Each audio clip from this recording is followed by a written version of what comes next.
Hi, I'm Bob Herbert. Welcome to OpEd.tv. She's smart, she's funny, and she's the co-host of Science Goes to the Movies, right here on CUNY TV. You can also see her on CBS Sunday Morning and listen to her on NPR's Wait, Wait, Don't Tell Me. Oh, and she's written a revealing and funny new memoir. What doesn't she do? We'll find out because she's my guest, the one and only Faith Salie. Faith, thank you so much. Thank you, Bob. That was a very nice intro. Did my dad write that intro? No. You. It's so great to have you here. So the first reason that I was anxious to have you as a guest was because of the show Science Goes to the Movies, which is, I thought it was like such an unusual show. So it's smart about science and it's smart about the movie. So for folks who haven't seen it, tell us what this show is like and how you came to be the co-host. To me, it's like like Reese's peanut butter cup of a show. You know, you love chocolate, you love peanut butter, two great tastes that taste great together. I mean, the idea of, it's pretty simple, right? It's the idea is that you can use the filter of science to talk about anything because science is all around us. Right. And the goal of the show, among other things, I mean, enlightening people, entertaining people, is to help people recognize that science is ubiquitous. There's no part of our lives that's not touched by science. So, it's called Science Goes to the Movies. We do largely talk about movies, but we also talk about, we've talked about how why sometimes music is sticks in your brain because our brains crave patterns that it fulfills. And we talk about TV shows. We talked about The Walking Dead and how in real life there are zombie insects. There are actually zombies. All right. See, yeah. Already I'm learning something. Right. Oh, I'll tell you, this is the coolest thing I learned all season, which maybe everybody else knew. But did you know that birds are dinosaurs? Yeah, I did know that. Okay, see, everybody already knew that. So I'm not that smart, but this show makes me smarter. So it's this idea that you can basically take any movie, the obvious ones, there's the Star Treks and the Star Wars or Interstellar, and when you see it, you're like, could that really happen? Or how far in the future do we have to wait for that to happen? And you can take other movies that maybe seem less likely to have sort of science woven through them, like, say, 50 Shades of Grey, which we talked about, and recognize that there is a scientific component to all sorts of pop culture. So the thing that I wondered, and I haven't asked you this before, you seem so knowledgeable on the show. Do you really know a lot about science, or do you do your research before the show? What is it? I have a great earpiece and a great showrunner. No. I do. One of the reasons I was drawn to doing the show is that I have a love of science. I'm kind of a science groupie. You do? I do. Yeah, so do I. And I love doing, so on CBS Sunday Morning, whenever I can sort of claim science as my beat, I love doing stories about science. And again, I love making science accessible. So, for example, I did a story on ants and why ants are so seemingly smart as a group, but if you take one individual ant, it doesn't know what it's doing, right? And then you learn these takeaways, like, did you know that Southwest Airlines determined its seating policy based on a computerized algorithm of ant behavior?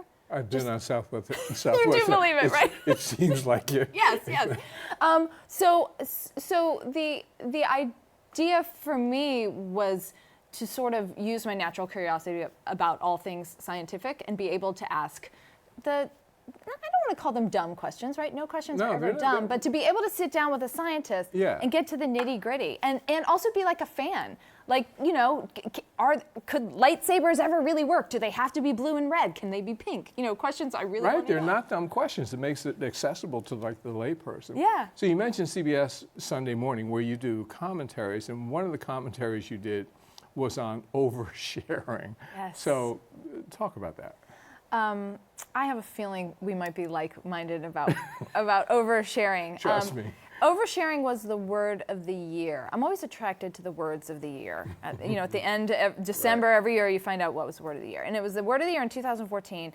And it struck me that I was glad there was even such a word as oversharing, that there was a notion that it is possible to overshare, because this makes me sound like a crotchety old woman, but I don't think that kids today know what it means to be to be discreet. To not overshare. Exactly. Right. I when I thought of writing this commentary, I even polled my, at that point, 15, 16 to 17-year-old nieces and nephew and said, what does oversharing mean to you guys? And they were Blank expression. completely blank expressions. You know, like your toenail polish is fair game. You know, whether you're on a gluten-free diet is fair game. Pictures of your kid on the potty. I mean, this assumption that everything we have to reveal about ourselves is interesting, I think is muddying the world. So to me, this brings together two things that sort of fascinate me and sometimes repel me. One is our over-reliance on technology, and I love technology. I mean, I was writing newspaper stories when you had to use a typewriter and carbon paper, so I'm not interested in going back to those days. But it does seem to me that there are people who can't be away from their phone for 3 minutes. I mean, I see people texting or whatever they're doing while walking in front of buses on busy Manhattan streets and stuff. And then the other thing is what you're talking about. I mean, people will text or send, however they send it, just anything and everything about themselves. Pictures of their dinner. Yeah. So my first question is the person on the other side. If somebody's getting a picture of somebody else's dinner, are they interested? Do they want to see that? You know, I think I read this great quotation recently that comparison is the thief of joy.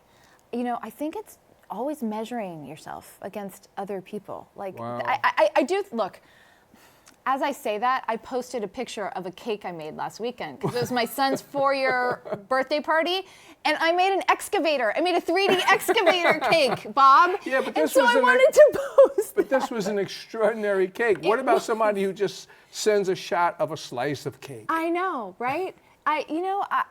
Your questions are, I can't answer them. I do know from talking with neuroscientists on the show that every time we put ourselves out there to receive in social media likes and dislikes, you know, our brain gets a hit of dopamine. This, you know, the upside of social media is this idea that we're all instantly that's if connected. you get a like. No, but you know, you also get it if you get a dislike, because, I mean, I actually write about this in my book, which is about approval. If somebody bothers to take the energy to dislike you, to voice it, you're still important, right? You're still important. You still got a reaction from somebody. And I think we're living in this society where we're not sure what's good or bad or delicious or worthwhile unless we think we have this virtual audience ready to instantly judge. Is anybody introspective anymore? I don't know. I don't know. I mean, are you? I bet you are. You don't. Very much so. I Right? mean, and But where do you? But I'm not on social media, so. At all. You know, I'll sit down. No, I'll sit down and read a book or listen to music or talk with friends or use a telephone to make a phone call and listen to a real voice on the other end. But anyway. So you mentioned like walking down the street in New York, people texting. Yeah. This was on Wait, Don't Tell Me, which is where I learned this. There is a city in Germany that started putting their traffic lights on the sidewalk. Oh my God. Which is kind of genius in a way. Exactly, because everybody's looking down. Yeah, that's why they did it. Yeah. So wait, don't tell me. Yes. For Nice those, segue. No, it's a great show on NPR. It's hilarious. But for those who may not have heard it, just give the premise and then tell us if it's as much fun as it sounds to do that show.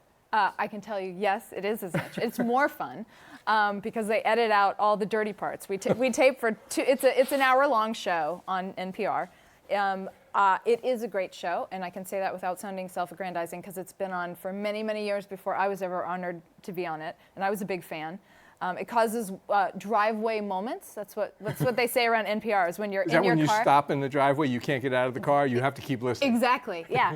And it's a game show where there are 3 panelists. The host is Peter Sagal, very brilliant, funny, just sardonic, excellent guy. He's a great host. And it's 3 panelists who rotate every week, and we make jokes about the week's news.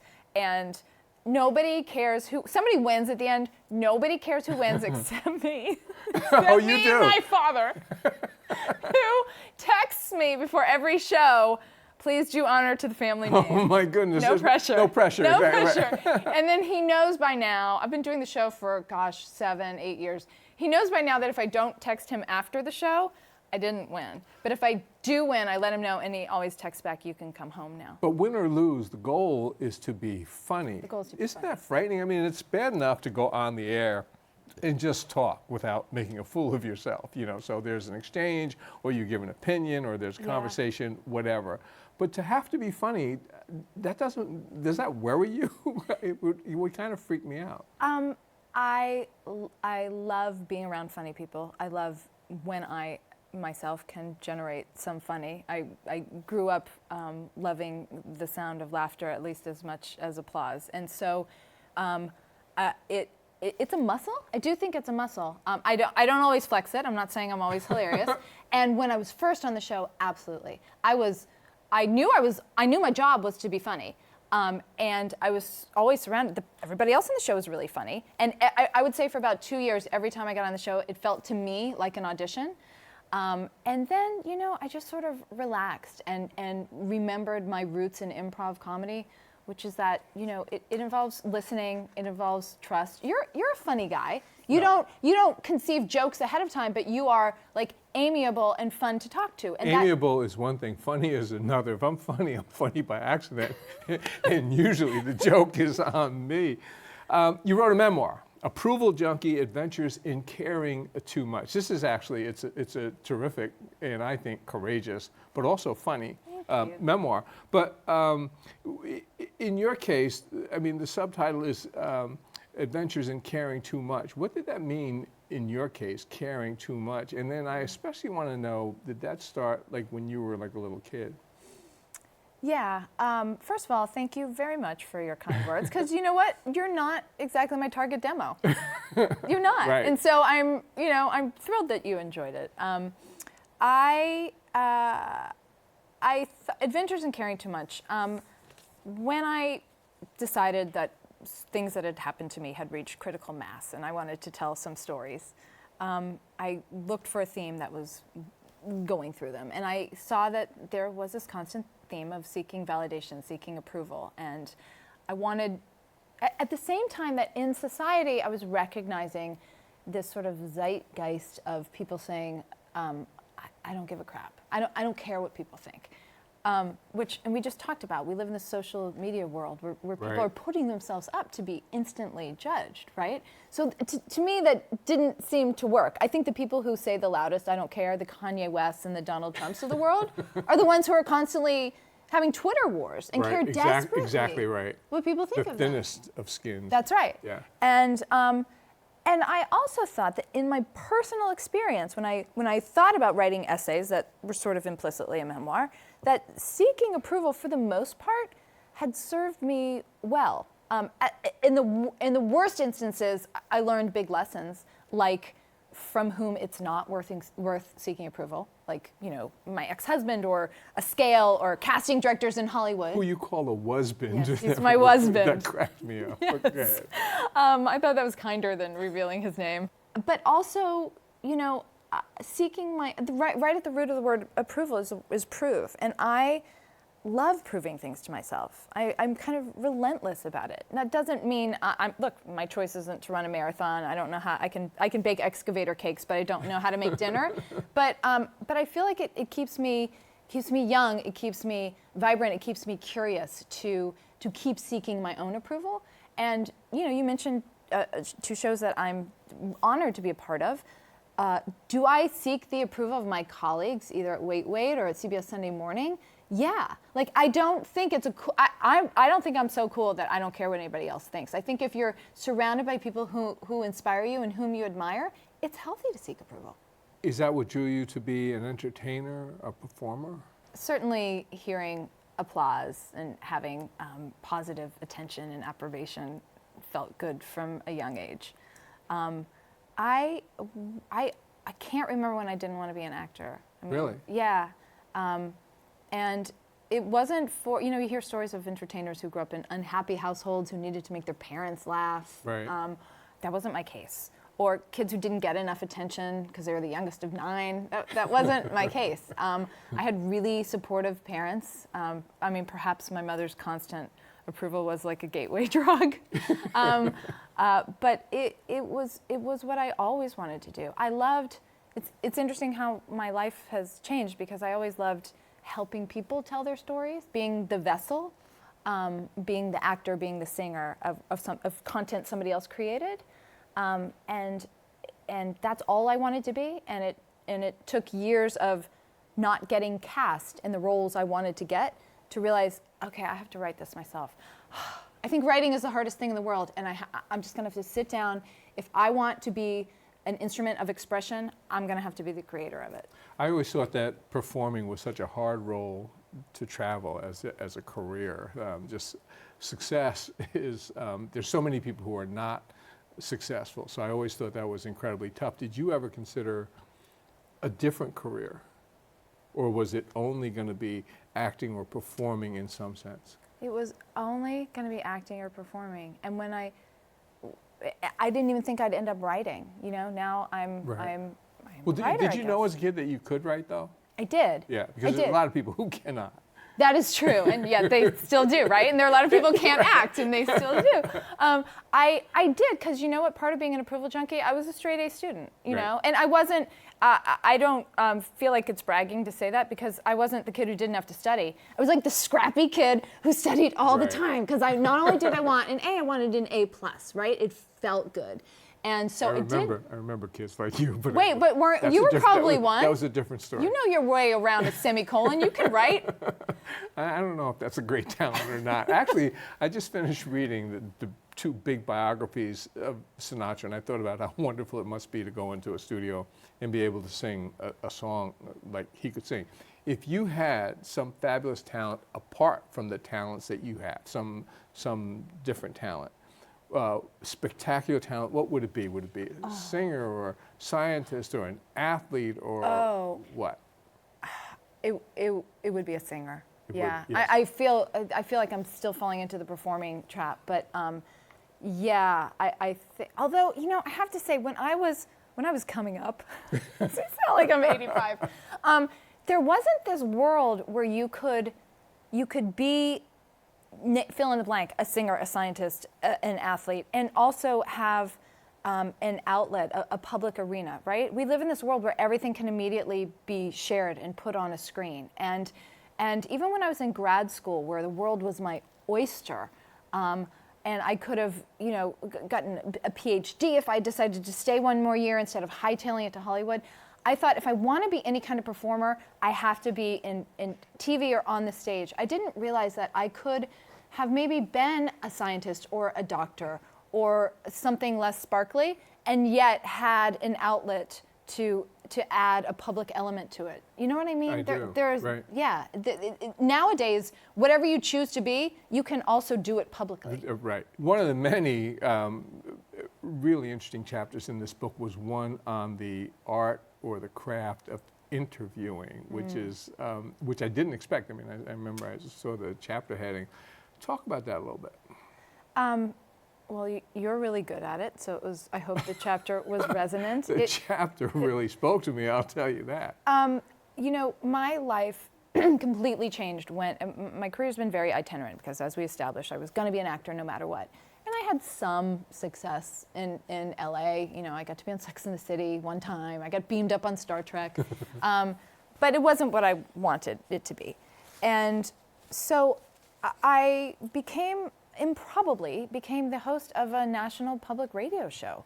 And I had experience acting, and I had experience doing improv, but I had no experience interviewing. And I thought somebody took a chance on me, God bless her, and my learning curve was very steep. I thought that if you're curious and you can ask good questions, that means you're a good interviewer. But really, being a good interviewer is, of course, listening, as you're doing now, and learning to be like a midwife to somebody else's story, and finding that balance between preparing. Like I said, I was always the kid who preparing and knowing what you want to ask, and doing research on your subject, but also liberating yourself from that, right? So that you can be in that moment where the person you're talking to says something you didn't see coming, and you can sort of discriminate and decide what's worth digressing about? And you mentioned flex questions. Flex Don't do it. questions. What are they? Explain what. Oh, I know what a flex question is because I see folks on television all the time. These are the questions that are designed to show how much the interviewer knows, as opposed to trying to draw information out from your guest. And there's no question mark at the end. It's There's- just oh, an yeah, ellipse. it's an ellipse. And then the person's left saying, yeah, you're right Ellipse- about that. There's an ellipsis there, and if the person's looking at you like, oh, am I supposed to speak now? Right, exactly. Or at the end, you get to the end of demonstrating how much you know, and you say, and what do you think about that? One thing I love about Science Goes to the Movies is that I can't flex. Like, I'm sitting in front of these genius scientists who know infinitely more about all this stuff than I do, and I can just ask the simplest questions like, what does that mean? Or, are you serious? All right, so tell us about your fling with Bill O'Reilly of Fox News, please. Is there any other Bill O'Reilly, Bob? Oh, yeah, right.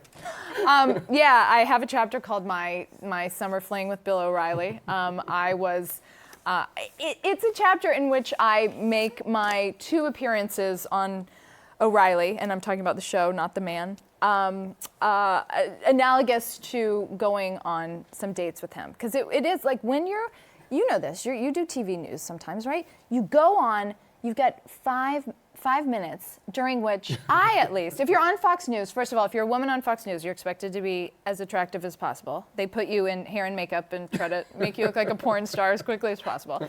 I knew I was supposed to be somewhat substantive and be like the spunky progressive girl, and I was supposed to be funny. And so it was like, his producers had said to my agent, maybe this will be ongoing, like maybe we can start a thing between Bill and Faith. I thought we'd be the Benedict and Beatrice of Fox News, right? So of course I read his memoir, and I'm gonna throw in all these bon mots, talking about his days at Marist College. And basically what went on is I went on a show, and it felt like we were speed dating in front of millions of people who hate me and have guns. And the first time I was on, it went okay. He interrupted me because that's what he does. Yeah. But I got in like a few jokes and maybe said one thing that was vaguely substantive, and I made him smile, which felt great. So then, boom, I get a second date. They ask me back. I'm like, this is happening. I'm going to have my own segment. It's going to be called Gotta Have Faith, and I'm going to win over all these white people in Middle America. But he wants me back on with another woman. He pulled another woman into this relationship so soon. But I said yes, because I wanted to be open-minded. And what I did, and this is part of the caring too much, was I knew what his talking points were going to be, and I knew what mine were going to be, but I also knew he was going to say something about something Obama had done that week. And I called the White House press office because I happened to know. Yeah, I did some research. I happen to know a few power gays in D.C. And at the end of the segment, I said to him with a smile on my face, I was like, Bill, now I talked to the White House press office today, and they confirmed that that's not true at all. What Bill had just said is not true. Right. You said on Bill O'Reilly's show. Yes, all right. Which I thought would make me like a bona fide journalist, and we'd just have this nice hetero chemistry going, and he'd be like, Saley. No, he looked at me, it was the end of the segment, he looked at me, and he said, and your name is Faith. No wonder they call you Faith, because you believe that, right? And everybody on the set laughed, and it went right to commercial, and I was just like, End of the relationship. Oh, he never called. No, he ghosted me. He ghosted me, Bob. But like the lesson was, you can't overshoot a big shot. I was on his show. I wasn't there. I was there to be a social commentator. I was not there to be a journalist. I wish we had more time, but Oh my we've gosh. come to the end of this show. It felt like a speed date. It went too fast. It went too fast, but you'll be back. We'll have another date. I would love to. Faith Salie, thank you so much. Thank you so much. We'll be back in a moment with a final word.